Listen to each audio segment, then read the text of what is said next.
We have David Shannon with JDL, and he is the owner. And he and Craig Longhurst single-handedly, and this is not an overstatement, single-handedly saved indoor track and field in North Carolina. And again, not an overstatement. Can you tell us about the genesis of JDL? Why, when, where, what? Yes, it's kind of a odd story, I guess. I was looking for a place to run indoors because I love to run. I'm not any good, but I like to run, and I don't like to be cold. And so we first were looking for a warehouse. I was just going to put some carpet down and use that to run in. And we just kept looking, and we couldn't find anything. And then we tried to make a deal with Wake Forest where we were going to build something there, but we couldn't work that out. And so we started looking around, and we found this place, which was an old Justin's manufacturing plant. And so we converted it into the track, and we kind of got carried away. And I guess the rest is history. It just kind of morphed into something that has really been amazing. Could you have imagined that state championships, pro meets, some of the biggest high school meets in North Carolina, and then a weekday meets? Could you have imagined that when you first started imagining this? No, it really we didn't. Our first year we had 5 meets, and next year is going to be our 15th season, which is almost impossible to believe. And we have had some incredible athletes here.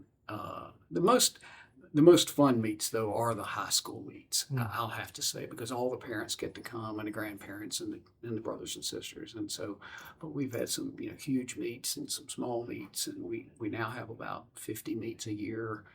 And next year we're going to bank the track, and so I think we'll have even more then. So, but I could not have imagined that it would turn out the way that it did. Talk about that. That is a big deal here in North Carolina. The first 200-meter bank Mondo track, or 200-meter bank track at all, but it's going to be a Mondo track in North Carolina. Yes. Yeah, and it is going to be Mondo, and it's going to be the same surface that they used in the Paris Olympics. In fact, the track that we have now is the same surface that they used at the London Olympics. And so, because that's when that came out. And so we're very fortunate to have that. There was a guy named DePaul Mittman, which I'm sure you know.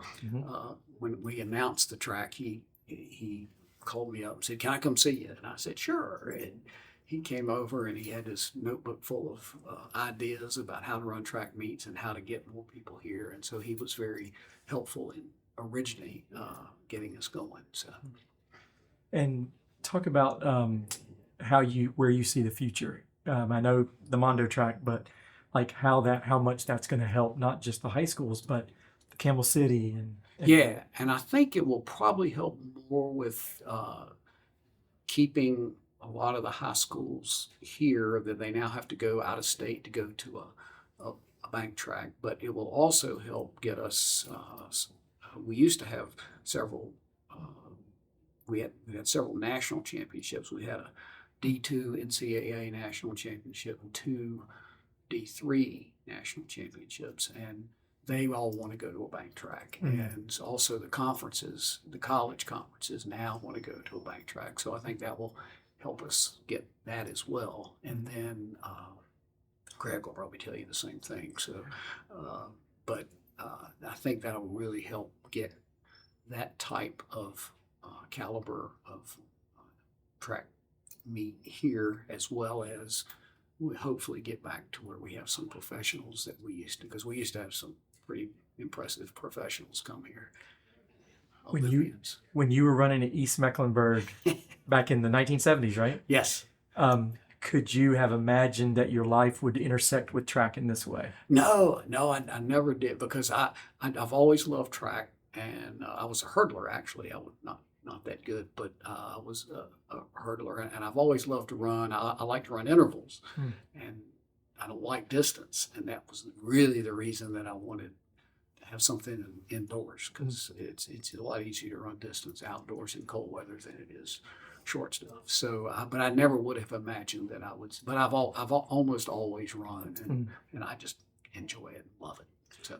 And the last question is, since originally you wanted an indoor facility to go run, how much have you been able to run inside? A lot. Good. It's amazing. I reserve Wednesday nights for me. And I have several friends that will come over.